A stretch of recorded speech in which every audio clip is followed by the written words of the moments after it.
गांधी जी यह दिखाते अवश्य थे कि वे गायों की रक्षा करने की तीव्र इच्छा रखते थे, लेकिन उन्होंने उस दिशा में स्वयं कभी कदम नहीं बढ़ाया।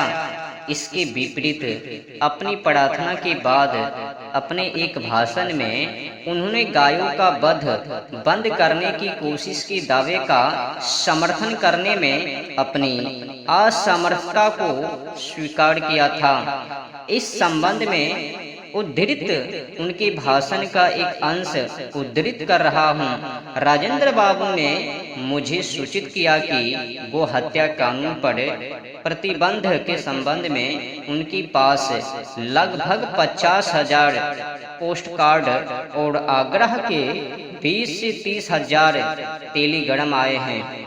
इस विषय में मैं पहले ही आपसे बात कर चुका हूँ। आखिर क्यों उन्होंने मुझे इतने पत्र और तार भेजे हैं? ऐसा नहीं है कि उनका कोई फायदा नहीं हुआ हो।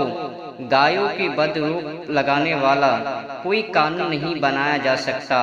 मैं अपनी इच्छा उस पर कैसे थोप सकता हूँ जो गो हत्या नहीं छोड़ना चाहता। भारत केवल हिंदुओं का नहीं है, मुसलमान, पारसी और ईसाई सब यहाँ रहते हैं। यह दावा बिल्कुल गलत है कि भारत हिंदुओं की धरती बनकर रह गया है। यह भूमि उन सभी की है जो यहाँ रहते हैं। मैं एक ऐसे रूढ़िवादी वैष्णव हिंदू को जानता हूँ जो अपने बच्चों को गाय का सूप पिलाते हैं। अब समझने की ये विषय है। आपने जो सुना है, अब विचार नाथूराम गोडसे जी का। कई लोग तो उनको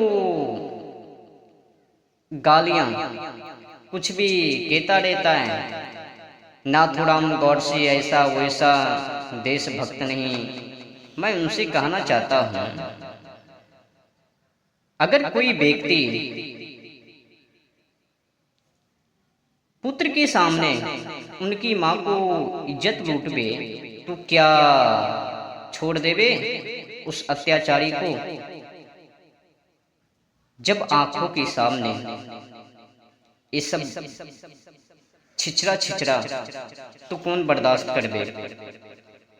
गांधी जी में एक बुराई नहीं, केवल भारत या पाकिस्तान या 55 करोड़ या फिर 1927 श्रद्धानंद जी, यही नहीं, अनेक गांधी जी में गलतियां हैं। गांधी जी अपने आप को कभी भी गलती को सुधार में लाने की कोशिश नहीं की। बार बार मुसलमानों को खुश और हिंदुओं को दुख, मुसलमानों को बचाने की कोशिश और हिंदुओं को कत्ल करने की कोशिश।